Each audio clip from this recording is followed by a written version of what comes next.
எனக்கு கிடைச்ச வாய்ப்பு, இந்த கேள்வி கேட்குற வாய்ப்பு உங்களுக்கு கிடைச்சா நீங்கள் சத்குரு கிட்ட என்ன கேள்வி கேட்பீங்க? ஏன்னா அந்த கேள்வி வந்து ரொம்ப ஞானத்தோட, ரொம்ப அறிவோட நாங்கள்லாம் கேட்குறத விட நீங்கள் கேட்குறது வந்து எங்களுக்கு ரொம்ப உபயோகமாக இருக்கும்னு நினைக்கிறேன். இது நான் ஏதோ கற்பனை பண்ணி நான் என்ன கேட்பேன்னு சொல்கிற பதிலாக, என் முன்னாடி சத்குரு வந்தப்போ நான் என்ன பண்ணேன்னா கண்ணில் உயிர் விட்டேன். அவ்வளோதான் பண்ணேன். எது கேட்கணும்னு தோணலை. மூச்சு கூட நின்று போச்சு எனக்கு. கண்ணில் உயிர் விடுற மாதிரி உட்காந்தேன்.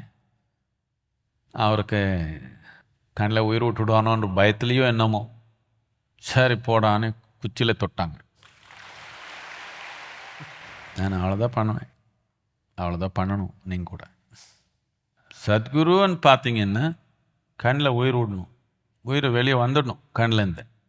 அப்படி இருந்தீங்கன்னா வேறு ஏதோ பண்ண முடியும்.